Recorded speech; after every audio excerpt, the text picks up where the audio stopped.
Si vous nous rejoignez, merci de votre fidélité. Bienvenue. Mesdames et messieurs, voici les titres de votre journal. Le Premier ministre face à la presse, Amadou Ouriba, a abordé ce mercredi plusieurs questions liées à l'actualité nationale. Le Premier ministre salue la résilience des Guinéens et note une amélioration progressive de leurs conditions de vie. On en parle dès le début du journal. Les fidèles chrétiens entament 40 jours de jeûne, de pénitence et de prière. Une première journée marquée par le mercredi des cendres. Dans les paroisses de la capitale, les fidèles se sont mobilisés pour sacrifier à la tradition. Et puis notre avancée dans les initiatives visant à faciliter la mobilité urbaine. Un pont de 20 mètres linéaires est en construction entre Yataya Plateau et Sonfonia Gare 1. Des efforts d'un opérateur économique qui veut soulager ses compatriotes. Voilà pour le sommaire. Bonsoir à tous. C'est donc un autre grand oral pour le Premier ministre, chef de gouvernement, Amadou Ouriba, était ce mercredi devant la presse nationale et internationale. Un exercice de transparence, des moments de vérité et de pédagogie autour de plusieurs questions liées à la vie économique et sociale de la Guinée. Le Premier ministre est longuement revenu sur les acquis, les défis et les perspectives de la transition en cours dans notre pays. Hadi Kamara. Le Premier ministre, chef de gouvernement, Amadou Ouriba, vient animer une conférence de presse. C'est le 3e du genre depuis sa nomination il y a juste un an. Devant la presse nationale et étrangère, le Premier ministre, très communicatif, revient sur l'ensemble des questions qui assaillent les populations guinéennes. C'est ainsi qu'il déroule les projets de développement initiés par le CNRD en vue d'abréger la souffrance du Guinéen. La transition, ce n'est pas simplement un processus de transmission de pouvoir. Organiser des élections en quelques mois et puis laisser la place à d'autres. Pour certains pays, c'était possible, mais pour le nôtre, qui a connu, disons, des récurrences de crises, des transitions et des transitions, il fallait aller au cœur de la racine du mal pour trouver des solutions. C'est en cela que la transition que nous sommes en train de mener doit prendre en compte des aspects qui concernent ce qu'on appelle communément la refondation de l'État. Amadou Ouriba met l'accent sur la promotion du dialogue qui doit impulser le vivre ensemble et la paix dans le pays. Ma logique et ma conviction politique convergent parfaitement avec la logique et la conviction du président de la République. C'est une fusion de deux dynamiques qui, par le temps, se sont retrouvées. Et je dois dire, pour ceux qui ont oublié, que j'avais dit bien avant le 5 septembre 2021 qu'il y aura une transition. Et cette transition est là aujourd'hui. Et ce que nous sommes en train de faire comme programme, ce n'est pas quelque chose qui nous vient, disons, de l'extérieur, c'est-à-dire que quelque chose que des gens ont rédigé pour dire c'est ça et ça. C'est notre conviction intime depuis des années et des années. Donc le couple, président de la République, Premier ministre, dans le contexte actuel, c'est un couple unique et un. Notre objectif est de transcrire dans la réalité les fondements qui sont dans le cadre de la vision politiquement exprimée par le président de la République et concrètement réalisée avec le Premier ministre et le gouvernement. Nous sommes un attelage qui constitue le socle avec lequel la transformation de la République de Guinée va se faire. Avec ses allures oratoires et son énergie, le Premier ministre Amadou Ouriba s'appuie sur de nombreuses questions liées à la desserte en électricité, les réformes engagées dans le cadre de l'assainissement des finances publiques et la gestion du processus électoral avec la mise en place du PN-RAVEC. La principale difficulté que nous devons surmonter, c'est la constitution du fichier électoral.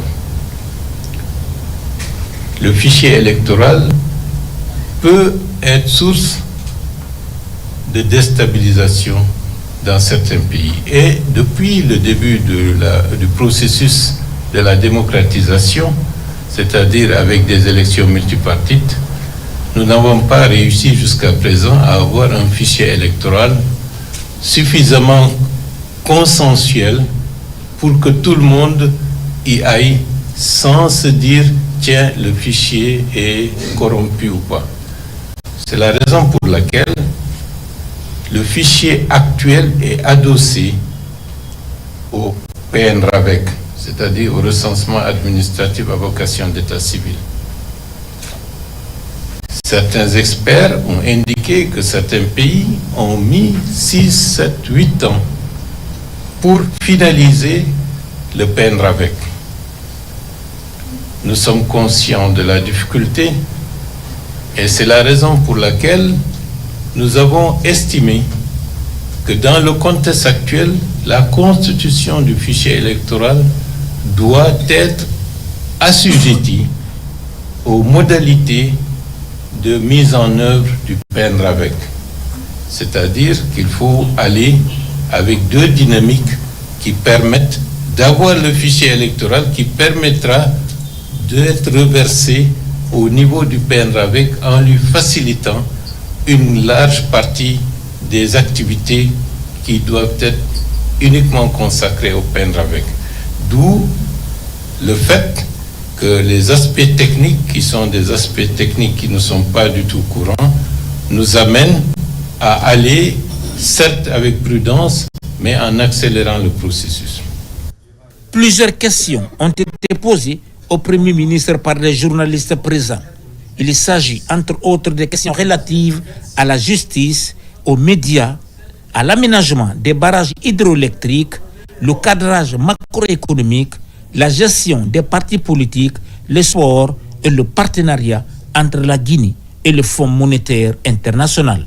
Et pour les prochaines immersions, nous allons rendre visite aux autres maisons de la presse pour leur dire que nous ne voulons pas aller dans un sens en négligeant certains, mais nous mettrons en compte la nécessité de l'équité. D'ici, je dois dire, à ceux de Sérékoré, on va leur remettre la même chose qu'à ceux de Cancan. Plus déterminé encore à impulser des réformes structurelles aux côtés du président de la République, le général Mamadi Doumbouya, le chef du gouvernement Amadou Ouriba contribue sans relâche à l'amélioration des conditions de vie des populations dans une Guinée unie et prospère. Merci à Adi Kamara. Dans l'actualité encore, la 43e édition du concours national de mémorisation et d'interprétation du Saint-Coran a démarré ce mercredi à Conakry. 250 candidats sont inscrits au compte de ce concours national 2025. L'initiative est portée par le secrétariat général chargé des affaires religieuses en collaboration avec le ministère saoudien des affaires islamiques. Compte rendu sur Bob Angoura et Marwan Kamara. À Conakry, la 43e édition du concours national de mémorisation du Saint-Coran est lancée.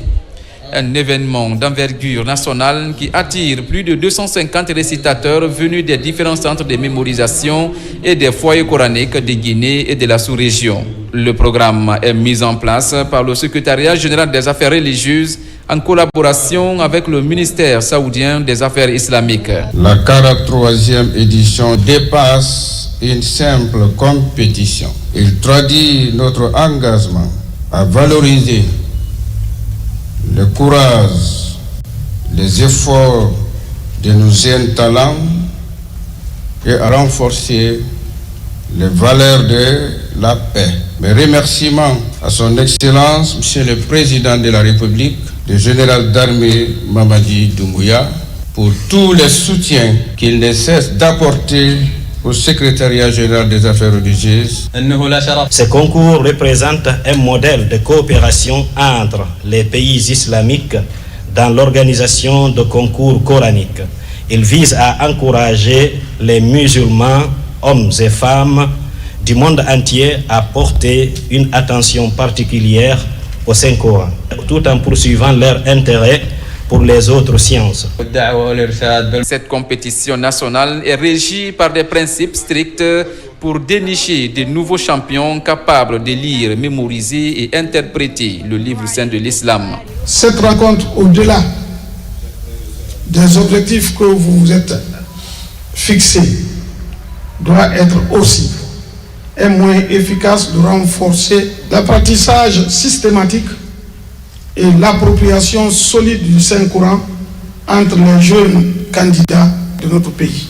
Ces journées sont des occasions de nous rapprocher de Dieu, parce que les meilleurs d'entre nous, c'est ceux qui se donnent pour tâche de connaître, de comprendre et de propager la connaissance islamique.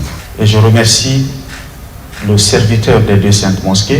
Comme à l'accoutumée, la compétition est organisée en début du mois de Ramadan sous le leadership du secrétariat général des affaires religieuses. Son objectif est de promouvoir l'apprentissage du Coran et récompenser l'engagement des participants dans la mémorisation et la récitation exacte des versets sacrés.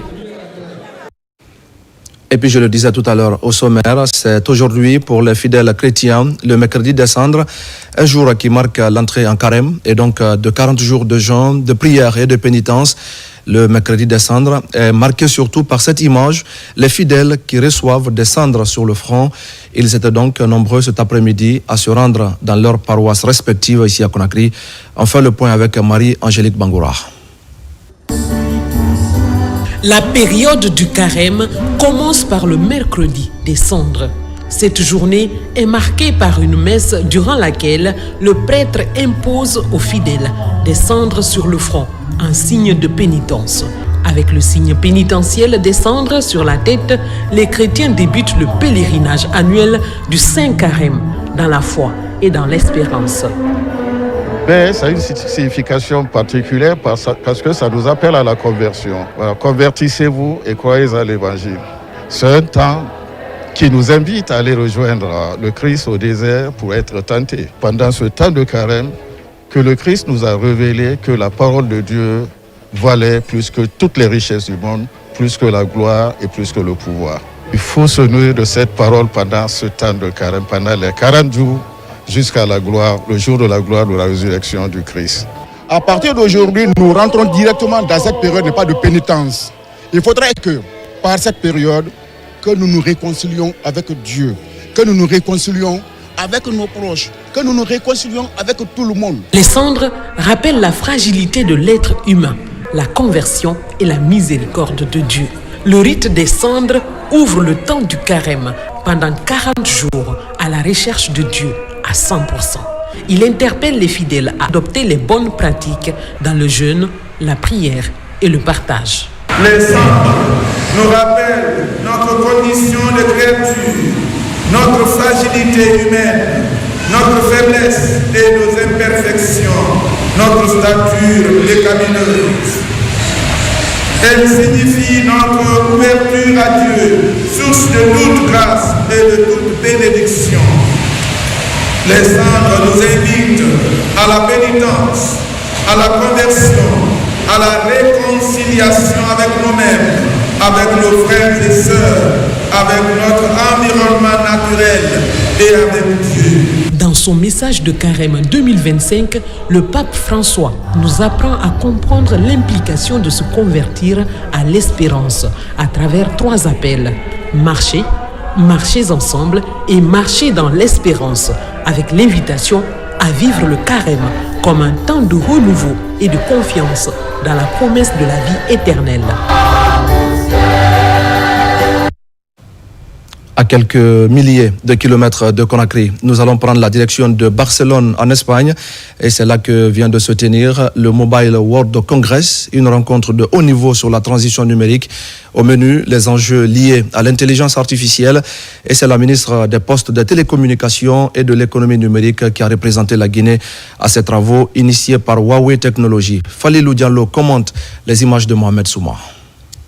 Mobile World Congress s'est tenu cette année à Barcelone. C'est un événement majeur dans le monde des télécommunications. La Guinée, à travers son programme Simandou 2040, prend une part active à cette rencontre de haut niveau. Surtout quand on sait que la transformation numérique est un des piliers phares de ce programme. Montrer la vision que prône le chef de l'État en matière de transformation numérique.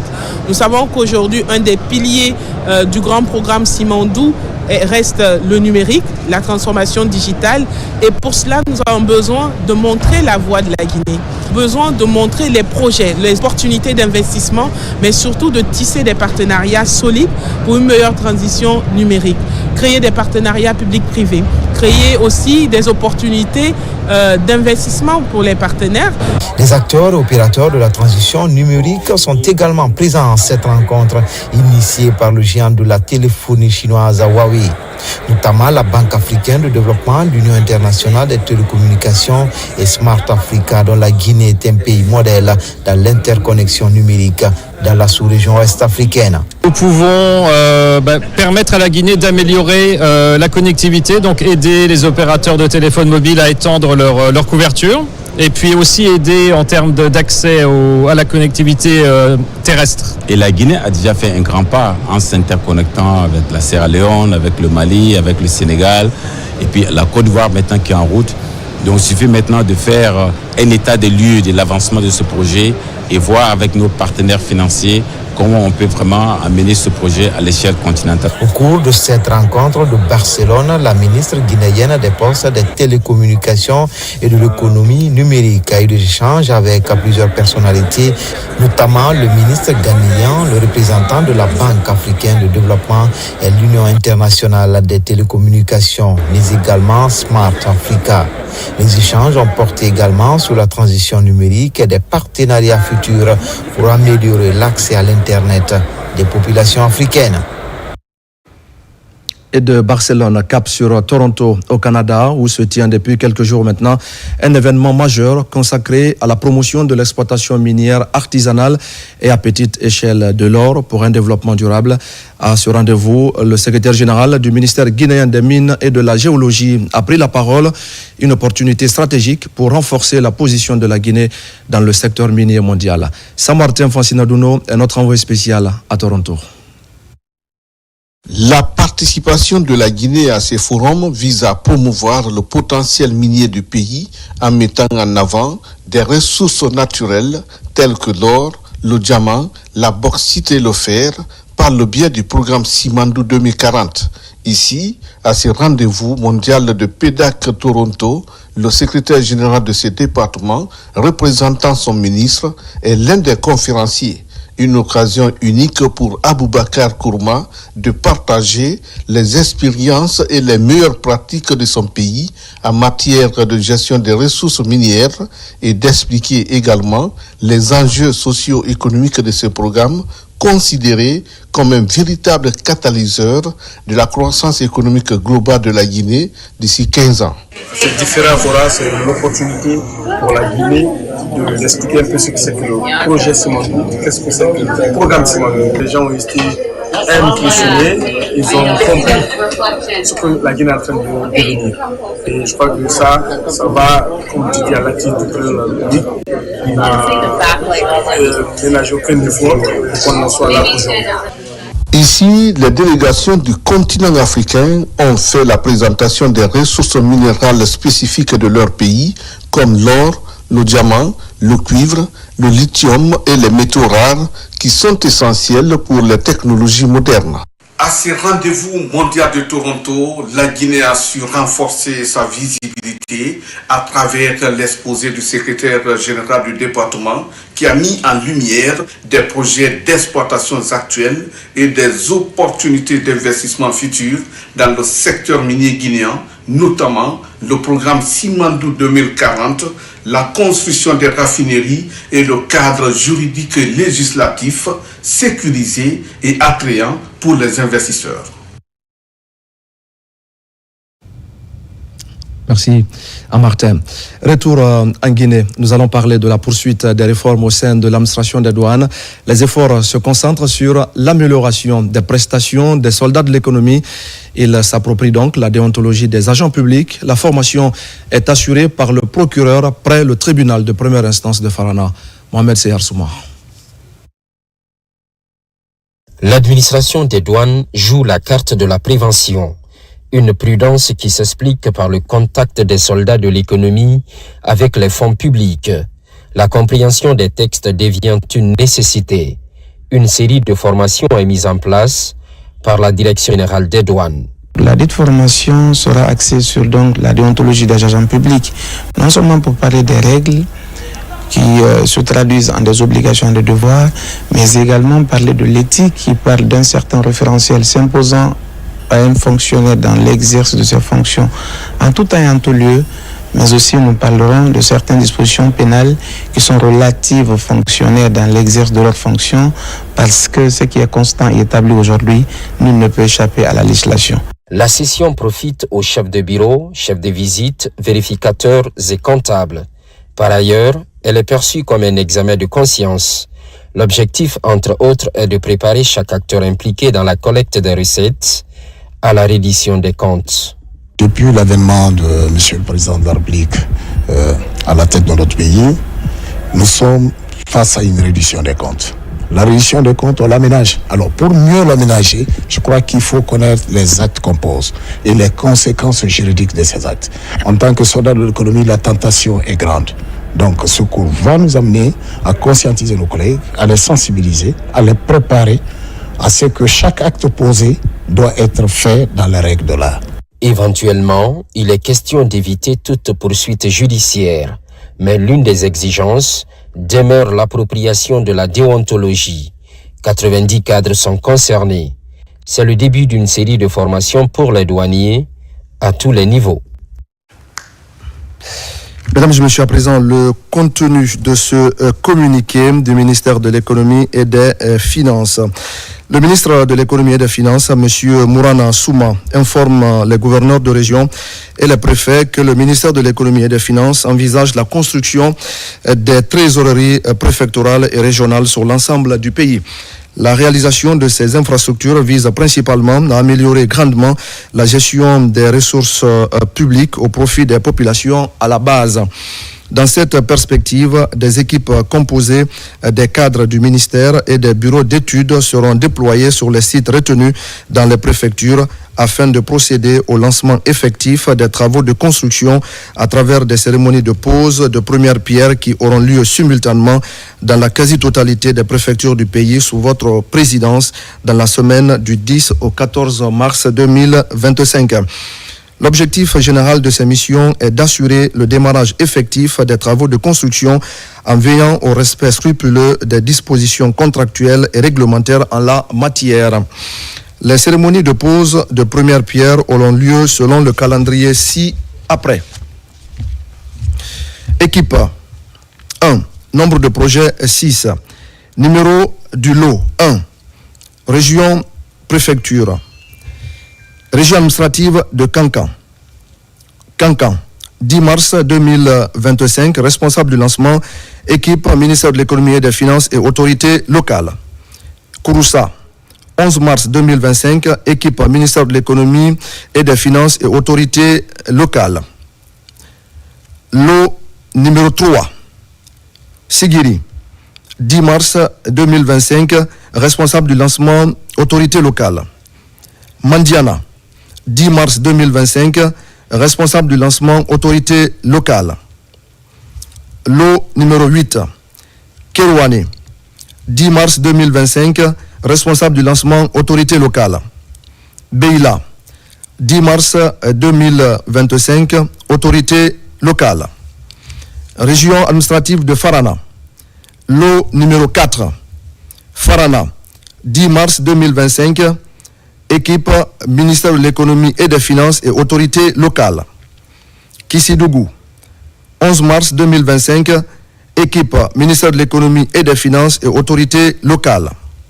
Lot numéro 2, Dabola, 10 mars 2025, responsable du lancement autorité locale. Dingirai, 10 mars 2025, responsable du lancement autorité locale. Région administrative de Zérékoré. Lot numéro 6, Lola, 7 mars 2025, responsable du lancement, équipe ministère de l'économie et des finances et autorité locale.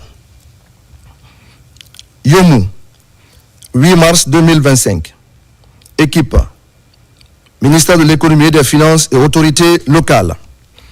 Lot numéro 5, Massanta, 10 mars 2025, responsable du lancement autorité locale. Ensuite, lot numéro 5, Massanta, 10 mars 2025, responsable du lancement autorité locale. Gekedou, 10 mars 2025, responsable du lancement autorité locale. Région administrative de l'Abbé. Numéro du lot 15, Pita, 10 mars 2025, responsable du lancement autorité locale. Numéro du lot 10, Lelouma, 10 mars 2025, responsable du lancement autorité locale. Lot 13, Koulia, 10 mars 2025, autorité locale comme responsable du lancement. Lot numéro 10, Tougué, 10 mars 2025, responsable du lancement autorité locale.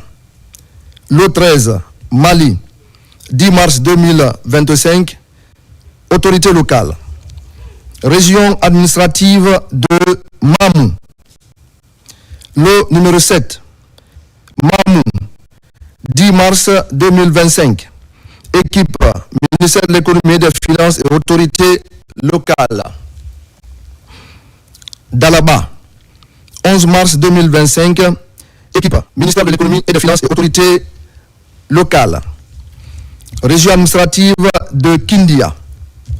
Lot numéro 11, Fourekaria, 10 mars 2025. Autorité responsable du lancement. Ministère de l'économie et des finances et autorité locale. Koya, 10 mars 2025. Ministère de l'économie et des finances et autorité locale. Lot numéro 9, Fria, 12 mars 2025. Ministère de l'économie et des finances et autorité locale. 12, Dubreka, 12 mars 2025, ministère de l'économie et des finances et autorité locale. Lot numéro 9, Télémélé, 10 mars 2025, autorité locale. Région administrative de Boké. Numéro du lot 12, Bofa, 10 mars 2025, ministère de l'économie et des finances et autorité locale. Gawal, 10 mars 2025, autorité locale. Nous sommes dans le numéro lot 14. Koundara, 10 mars 2025, autorité locale. Les gouverneurs de région et les préfets sont invités à faire prendre toutes les dispositions pour le bon déroulement de cette importante activité qui se situe dans le cadre de la mise en œuvre de la mission du président de la République. Conakry, le 4 mars 2025, signé Mourana Souma. Le reste de l'actualité avec tout de suite ce reportage de Nabi Kamara. À Boké, le chef-lieu de la commune urbaine a regroupé cette semaine des représentants des organisations paysannes, des ONG et des services techniques de l'agriculture de Bofa, Boké et Labé. Ils étaient invités par le Programme alimentaire mondial PAM pour une formation sur la récolte et post-récolte d'une variété de riz appelée Tong Il.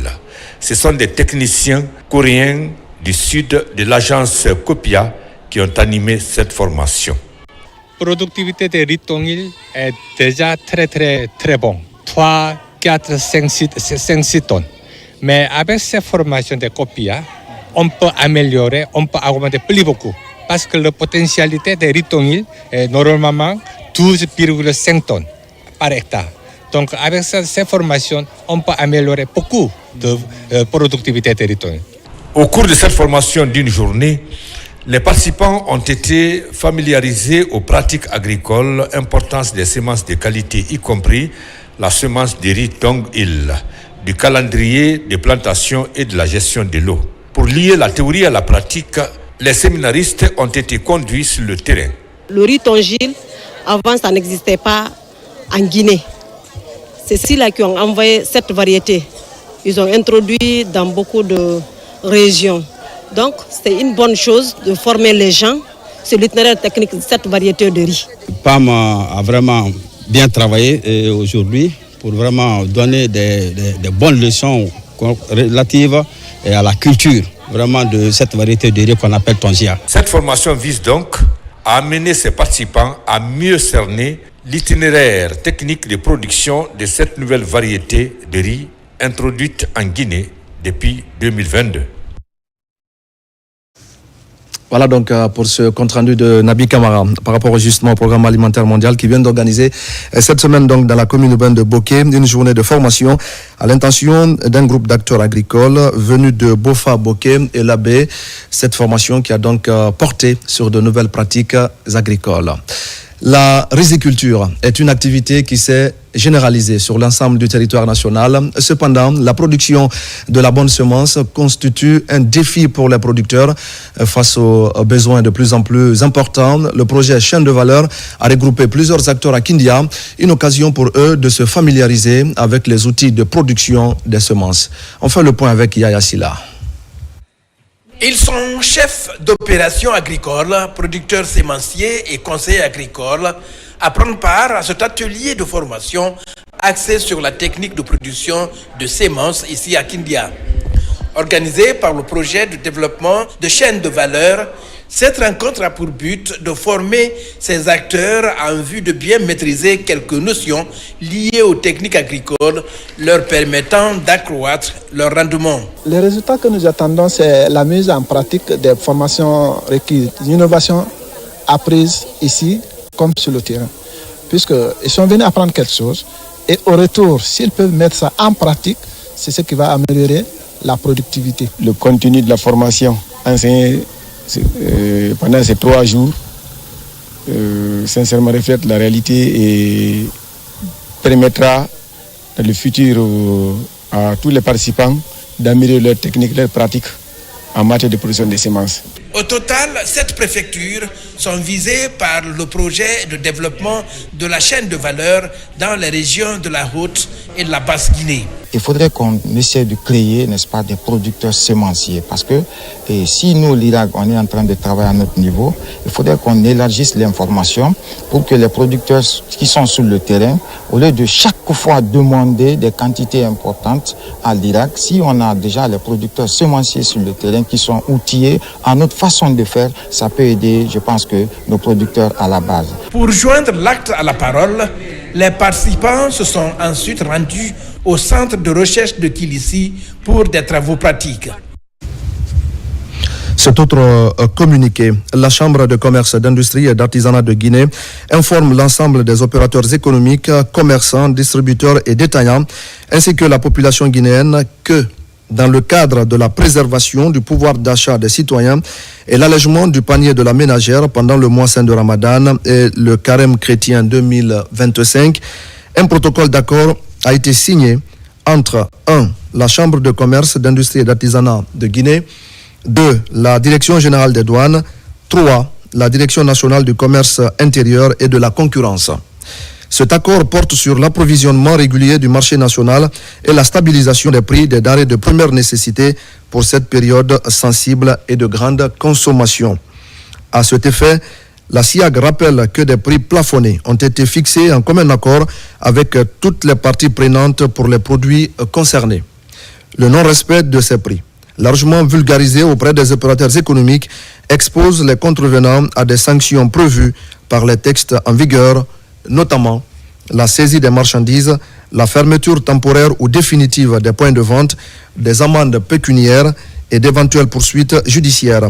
La SIAG invite donc les commerçants et distributeurs à se conformer strictement à ces dispositions pour garantir la disponibilité des produits à des prix justes et accessibles à tous. Enfin, elle exhorte les citoyens à la vigilance et les encourage à signaler tout cas de non-respect des prix fixés aux services compétents du commerce et aux bureaux locaux de la Chambre de commerce. Pour tout signalement, veuillez appeler le numéro vert 142 ou s'adresser aux présidents régionaux et aux présidents des antennes préfectorales de la Chambre de commerce, d'industrie et d'artisanat de Guinée. Ensemble, œuvrons pour un climat commercial apaisé, solidaire et responsable. Bon Ramadan et carême au peuple de Guinée, fête à Conakry le 4 mars 2025 et c'est signé M. Mamadou Baldé.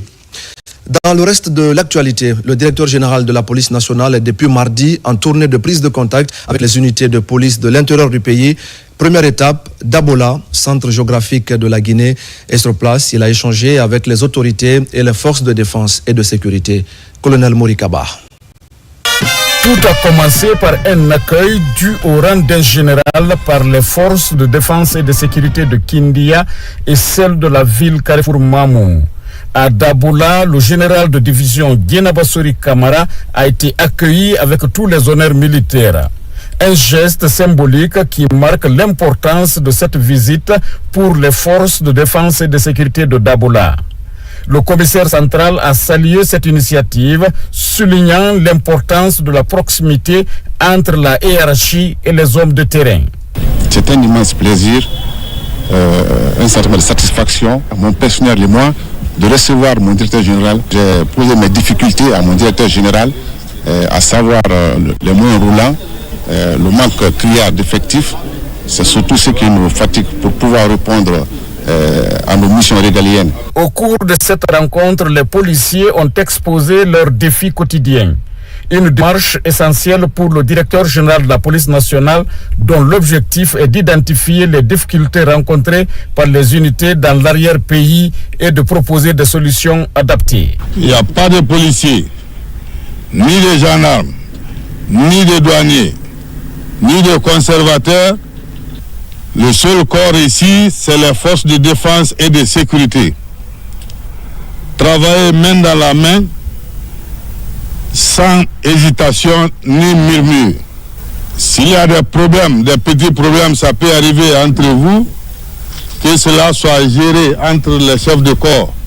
Au nom de Monsieur le ministre de la Sécurité et de la Protection civile et Monsieur le ministre de la Défense nationale, je vous demande de continuer dans ce sens et de se battre corps et âme dans l'intérêt de la nation, pour qu'il y ait la paix dans la cité.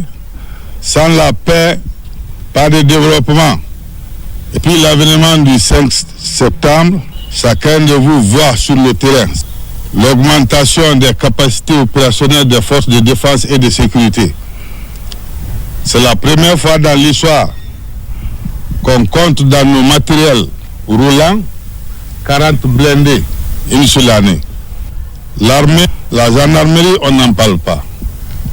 Cela veut dire que nous devons travailler pour cette nation et dans l'esprit du CNRD. Après Dabola, d'autres préfectures recevront la visite du directeur général de la police nationale dans les prochains jours avec toujours le même objectif. Écouter, comprendre et agir pour une police plus efficace et plus proche des citoyens. Dans l'actualité encore, le parc national de Mouin-Bafing constitue le plus grand refuge pour les chimpanzés d'Afrique de l'Ouest avec plus de 5000 individus et autres espèces. Un projet s'engage activement dans la conservation et la gestion des ressources naturelles du parc. Il vient donc, ce projet, de mettre en place des barrières de sécurité environnementale au niveau de plusieurs points stratégiques de ce site. On fait le point avec Sarafoudine Diallo et son Assagno. Environ 7000 km², le parc national du Mouin-Bafing, créé par décret présidentiel, possède à son sein 23 mammifères dont la plus importante population de chimpanzés de l'Afrique de l'Ouest. Dans ce parc, on dénombre 300 villages avec 35 000 habitants. L'objectif principal de cette mission, c'est la réception officielle des barrières filtres. Les barrières filtres qui servent du contrôle du mouvement des produits forestiers illégalement exploités dans le parc. Le déboisement est une des choses pour lesquelles, vous voyez, on a même commencé à mettre des barrières pour que les gens ne viennent plus exploiter tout le bois du Fouta, qui n'en a pas beaucoup. En plus des actions de développement communautaire telles que l'aménagement des plaines agricoles, l'adduction d'eau et autres activités génératrices de revenus pour prévenir le conflit entre humains et faune, le projet BOP a réalisé plusieurs barrières dans ce parc à intérêt mondial. Les barrières ne sont pas contre, n'est pas un dispositif contre les populations locales. Au contraire, c'est un dispositif qui va permettre de sécuriser en tout cas les ressources naturelles, mais quelles ressources sont des ressources pour les populations locales. Après cette officialisation, il y a l'opérationnalisation qui va suivre tout de suite.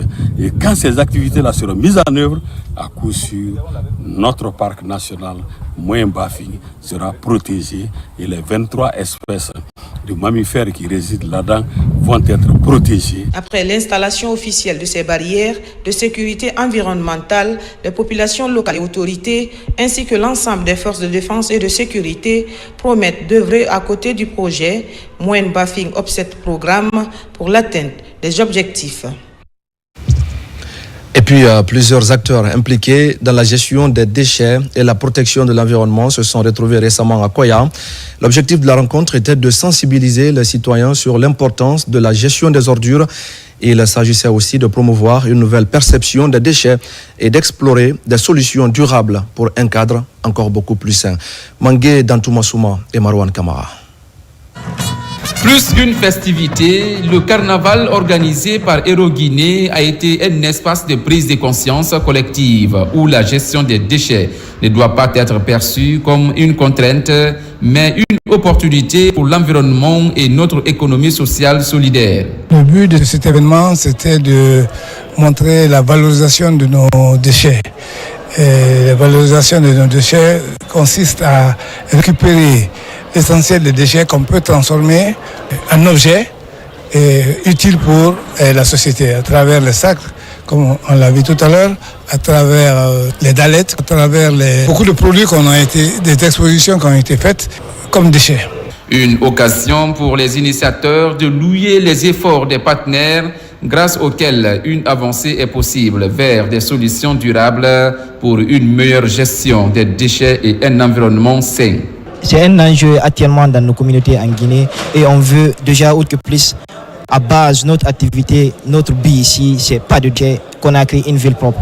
Donc c'est dans ça on s'est incité et on a eu pour jeu de transformer, de recycler ici ces déchets, notamment la transformation ici des bouteilles de verre en dallettes. Un enfant, quand tu le parles de quelque chose qu'il ne connaît pas et qu'il a connaissance de cette chose, il peut mieux transmettre cela. Donc c'est une façon pour nous de sensibiliser les parents, de sensibiliser l'école en passant par les enfants. Hero Guinée, dans son partenariat avec la commune urbaine de Koya, a réalisé plusieurs projets d'intérêt communautaire. Cette fois-ci, il s'agit de transformer la perception des déchets. Un changement de perspective crucial pour la communauté, l'environnement et l'économie dans la préfecture de Koya. On va parler à présent du respect du contenu local avec les sociétés minières de la place. À Boké, par exemple, plusieurs travailleurs guinéens du consortium SMB Winning viennent de bénéficier de promotions au sein de l'entreprise. Une décision qui renforce davantage la coopération dans le cadre de l'exploitation des mines au profit de la Guinée et de ses partenaires. Younoussa Tawel Kamara. Ces travailleurs guinéens de la SMB Winning Consortium bénéficient de promotions au sein de l'entreprise. Ils vont désormais occuper des hauts postes de responsabilité au sein de cette société minière évoluant dans la préfecture de Boké depuis quelques années. Une manière pour la direction de respecter le contenu local. C'est la loi du travail qui nous a demandé de faire une organisation des postes. Pour devenir une entreprise centenaire, il faut une équipe locale. Aussi dans le futur, nous allons promouvoir encore plus de cadres pour perfectionner notre équipe locale. Ces jeunes cadres guinéens bénéficiaires de cette promotion au sein de la société minière se réjouissent de l'initiative de la direction de cette société minière de la place. Ils s'engagent à relever les défis dans leurs postes respectifs. Les travailleurs de la grande famille SMB doivent continuer à se donner la main dans la main, en nous rappelant que notre force réside dans notre union et notre capacité à surmonter les épreuves ensemble. Nos employés nommés au rang de cadre, nous sommes conscients de la responsabilité qui accompagne cette nomination. Et nous sommes déterminés à mettre toutes nos compétences et notre énergie au service de nos différents sites miniers. Par cette initiative de respect du contenu local, un coup de pouce est donné au renforcement de la coopération sino-guinéenne. Et pendant ce temps, dans la sous-préfecture de Bignamou, préfecture de Yomou, les autorités locales viennent d'inaugurer une nouvelle résidence destinée au président de la délégation spéciale de la dite commune. C'est une infrastructure moderne composée de 4 chambres et d'un salon équipé, fruit de la coopération entre les autorités et la population. Mohamed Saliou Paya. L'inauguration de cette nouvelle résidence est un fruit de la coopération entre autorités et population locale. La cérémonie a été présidée par le préfet de Yomou en présence des responsables communaux et de nombreux habitants. C'est un projet qui a été initié par le président de la délégation spéciale de Bignamou après son installation le 23 avril 2024. Il vise à offrir un cadre de vie et de travail adéquat aux autorités locales. Permettez-moi, au nom de la délégation spéciale et de monsieur le sous-préfet, de remercier ces populations et tous les ouvriers qui ont permis cette réalisation et les encourager solennellement à toujours soutenir les actions de développement de la Guinée en général et de notre commune en particulier. Notre commune, par ma voix, s'engage à toujours mieux travailler et vous prie de dire au général d'armée, son excellent Mamadi Doumbouya, qui n'a pas de concurrent et n'aura pas de concurrent dans notre commune, vu ses actes et sa vision pour la Guinée. Je vous remercie de tout ce que vous avez fait et ce que vous êtes en train de faire. La maison des maires que nous allions inaugurer est l'œuvre de toute la population de Biam. La construction de cette résidence du maire s'inscrit dans la vision du président de la République qui ambitionne de restaurer l'autorité de l'État à travers le renforcement des infrastructures administratives dans le pays. À travers cette gigantesque réalisation sur fonds propres de la mairie et seulement en moins d'une année, je vous rassure à plus d'un titre que la volonté du CND à développer la Guinée est bien comprise à Bignamou. Avec cette nouvelle infrastructure, la sous-préfecture de Bignamou franchit ainsi une étape supplémentaire dans l'amélioration des conditions de travail de ses dirigeants. Et c'était le 3e titre de ce journal. Un pont de plusieurs mètres linéaires se construit entre les quartiers Yataya Plateau et Symphonia Gare 1. L'œuvre d'un entrepreneur évoluant dans l'immobilier. L'opérateur économique répond ainsi à la main tendue du chef de l'État à tous les patriotes pour l'édification de la Guinée. Abdoulaye Yarassila et Abakar Junior Kamara. Le sursaut national s'agrandit autour de la vision du chef de l'État, le général Mamadi Doumbouya. Pour répondre à sa main tendue à tous les patriotes pour la construction de la Guinée, les opérateurs économiques s'impliquent dans le processus de développement. Karamba Diaby, puisqu'il s'agit de lui, construit sur ses propres frais un pont de plus de 20 mètres linéaires entre Yataya et Symphonia Gare.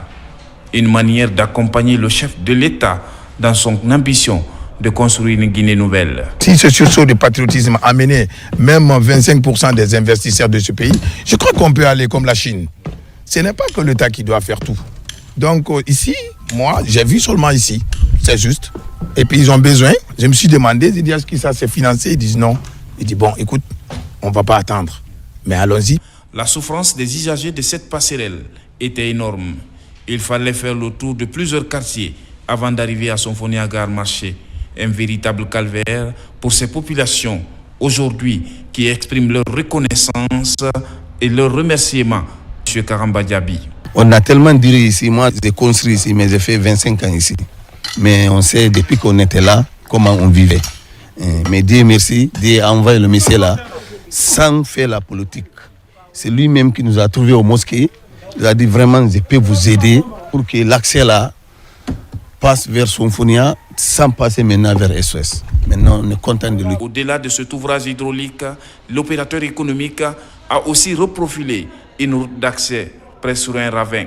Son objectif est de faire passer une route entre Symphonia et Yataya. Il appelle les autres patriotes à apporter leur pierre à la construction de l'édifice commun qui est la Guinée. Et puis la sous-préfecture de Kourou, dans la préfecture de Dalaba, vient de bénéficier de nouvelles infrastructures.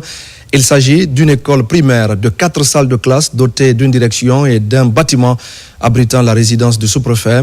Ces nouvelles réalisations viennent d'être mises à la disposition des citoyens de la localité. Sur place, on fait le point avec Mamadou Patebaldé. C'est par cet imposant carnaval que les populations de Kourou, dans la préfecture de Dalaba, ont manifesté leur reconnaissance au chef de l'État, le général d'armée Mamadi Doumbouya. Elles ont réaffirmé cette reconnaissance aux autorités de Dalaba à l'occasion de la remise des clés de la résidence du sous-préfet de la localité et d'une école primaire aux citoyens. La cérémonie qui nous regroupe ce matin est bien l'inauguration de la résidence de monsieur le sous-préfet, construit et équipé par les ressortissants de Kourou pour accompagner le programme de développement du gouvernement en matière de collectivité. Le développement d'une communauté ne repose pas uniquement sur l'État, mais aussi sur l'engagement et la volonté des filles et fils.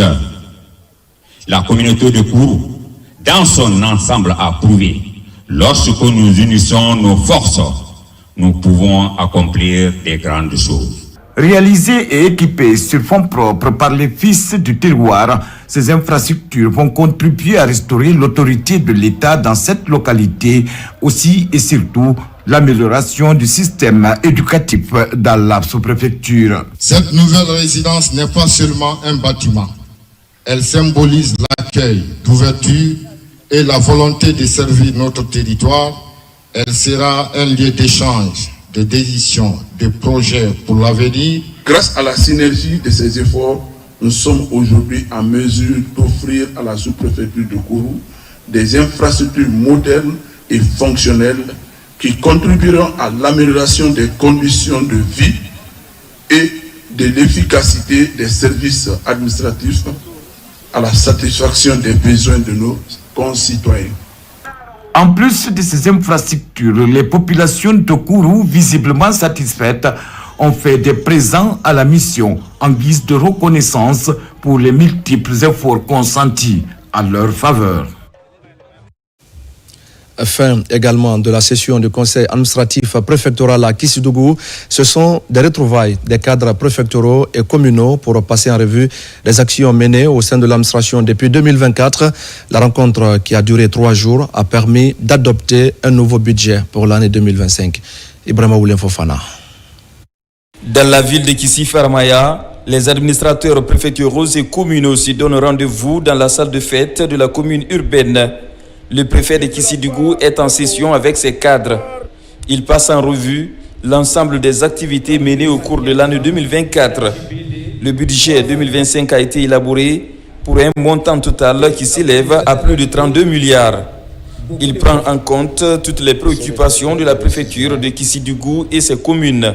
Conformément à l'administration préfectorale, nous avons demandé le conseil d'administration 4 fois par an. Mais c'était tout juste convoquer les gens, les sous-préfets, les présidents d'organisation spéciale, les receveurs, les secrétaires généraux et les directeurs préfectoraux de connaître leur situation administrative, leurs difficultés et leurs problèmes pour qu'on puisse discuter ensemble pour trouver les solutions de nos problèmes.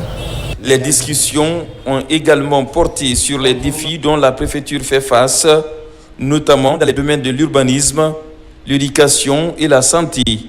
La rencontre a été saisie pour louer l'engagement des partenaires au développement à accompagner la préfecture. Si vous avez suivi la présentation du secrétaire général de la commune, il a parlé d'abord des projets réalisés au compte de 2024, mais aussi il a projeté aussi les activités de 2025 que nous appelons dans notre jargon le PAI 2025. Dans cette présentation, il a parlé des activités projetées pour cette année que la commune doit réaliser Donc cette rencontre, c'est une opportunité pour tout le monde, que ce soit les collectivités, que ce soit les directions préfectorales, de venir présenter les actions réalisées et les perspectives. L'adoption de ce nouveau budget témoigne l'engagement des autorités locales à travailler pour le bien-être des populations et à promouvoir un développement inclusif et durable. À Conakry, l'actualité, c'est aussi le lancement à la mairie de Ratoma du programme Bénévolat Jeunesse, une initiative des autorités locales qui consiste à promouvoir l'employabilité des jeunes. Et pour ce départ, 30 bénévoles sont formés et seront déployés au sein des entreprises pour un stage pratique de 3 mois. Moussa Bangoura. Cette prestation de serment annonce le lancement officiel du programme de bénévolat jeunesse dans la commune de Ratoma. 30 jeunes issus des 11 quartiers de la commune bénéficient de ce programme. Ils ont été formés dans plusieurs domaines d'activité pour accompagner les initiatives locales afin de promouvoir le développement. L'objectif de ce programme de bénévolat, c'est de les envoyer auprès des entreprises pour qu'ils puissent vraiment, après les 3 mois, les entreprises puissent les retenir. Après la première phase de ce programme, il y aura une deuxième équipe qui viendra pour continuer le programme. La vision du président, elle est bâtie autour de la jeunesse. Il me revient donc de féliciter Monsieur le Président de la délégation spéciale pour cette initiative très citoyenne, pour cette initiative qui permet d'intégrer la couche juvénile dans le processus de développement et dans le processus de citoyenneté. Le but est de faciliter l'employabilité des jeunes. Pendant 3 mois, ces bénévoles seront déployés sur le terrain auprès des entreprises publiques et privées pour des stages pratiques. Être bénévole est bien plus qu'un simple engagement. C'est un véritable acte de générosité et de responsabilité sociale. Donner de son temps, de son énergie ou de ses compétences au service des autres. 90 jours francs, ces jeunes seront payés. Ils auront des frais de transport, 400 000 francs, et frais de motivation, 100 000 francs, et une valeur de 51 000 et plus sera à la disposition de NCI. Va nous permettre d'appuyer la prise en charge médicale, la prise en charge en cas d'accident de travail de ces jeunes. Ces jeunes bénévoles, avant leur départ, des contrats de stage et de cartes de couverture sanitaire leur ont été distribués. L'initiative est de la mairie de Ratoma en collaboration avec ses partenaires. Et puis, il existe désormais un film documentaire qui expose le quotidien de l'orphelinat Fombek au quartier Yarala, dans la commune urbaine de Sigiri. Ce film vient de connaître sa toute première projection. L'enjeu est d'inciter les personnes de bonne volonté à investir en faveur de cette couche vulnérable et surtout à venir en aide aux enfants en situation difficile. Yamokaba. À Namana, dans la commune urbaine de Sigiri, l'orphelinat Fombek de Mariam Bembeta attire le regard. Ici, la convivialité règne à tout moment pour permettre aux enfants de grandir protégés et en bonne santé. Parmi les grands soutiens de cette dynamique d'épanouissement, une société minière anglaise pour offrir aux laissés pour compte un cadre de vie familial. Nous avons inscrit l'assistance à la communauté en premier lieu parce que nous ne pouvons pas venir en République de Guinée et travailler dans les communautés sans qu'il y ait un impact positif sur la vie économique et sociale de cette communauté. À Fombek, des tout petits qui retrouvent de l'affection sont reçus souvent à 3 jours de naissance. Le film documentaire qui retrace le quotidien de cette maison d'accueil est projeté pour exposer les difficultés auxquelles les enfants sont confrontés. Un travail préalablement fait par une équipe de caméramans venus de l'Angleterre pour réaliser ce documentaire à l'orphelinat de Fombek, pour venir au secours des orphelins ici dans la préfecture de Sigiri, parce que nous sommes une société minière, nous ne sommes pas là juste pour la prospective ou l'exploitation. Ce documentaire premier d'Ijar sur la vie de l'orphelinat à Sigiri marque déjà l'attention. À l'international, le film a raflé le prix du meilleur long métrage. Aujourd'hui, cette communauté est en deuil après avoir enregistré le décès de 5 personnages clés du film, dont Thérèse Gomou, l'actrice principale. L'État doit penser à ses enfants. Il faut qu'il découvre qu'il y a un orphelinat à Sigiri qui est femme bête, qui a des enfants, plus de 52 orphelins. Un an seulement, j'ai perdu 5 enfants. Pour les initiateurs, plus de répit pour projeter ces documentaires afin d'inciter des bonnes volontés pour le bien-être des orphelins, c'est vrai, de chaleur parentale.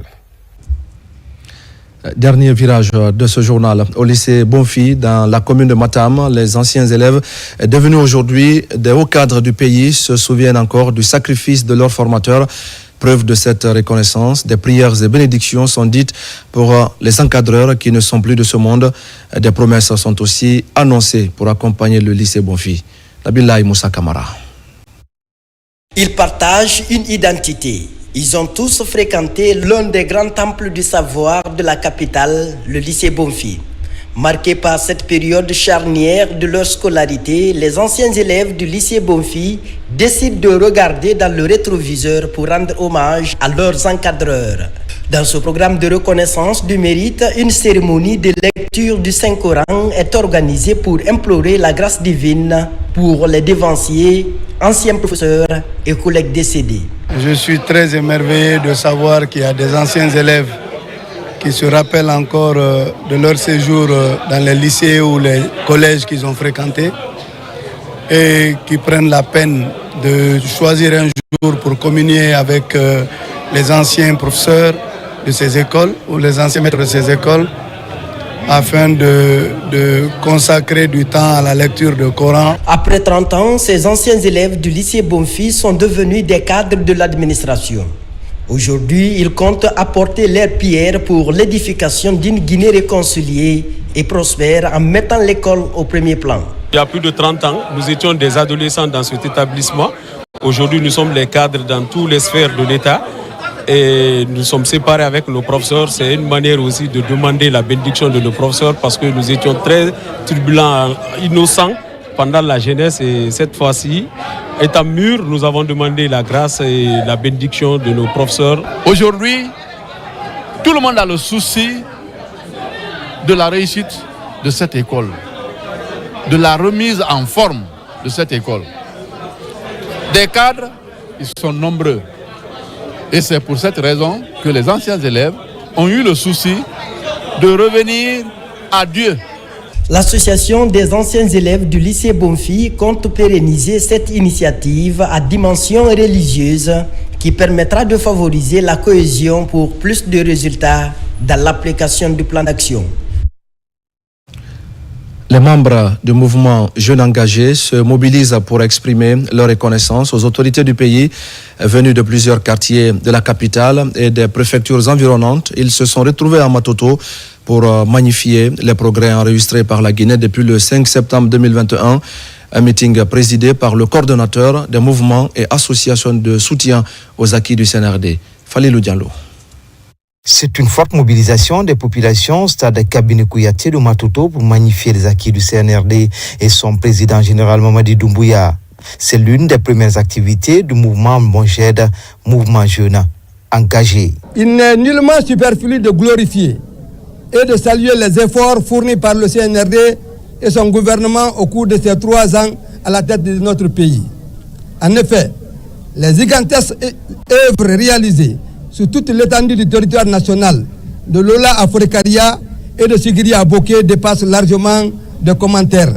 Les Anglais disent no comment. À travers cette activité, le mouvement Jeune Engagé compte jouer sa partition dans le développement socio-économique du pays. Depuis sa création, ce mouvement est à pied d'œuvre pour accompagner le changement enclenché par le CNRD. Au cours de ce meeting d'information et de sensibilisation, les enjeux liés à la nouvelle constitution ont été également abordés. Ma fierté d'être là avec vous, partager cet événement avec vous et surtout mon espoir fondé en vous pour que ensemble nous pouvons nous lever comme un seul homme pour accompagner notre cher président, notre général.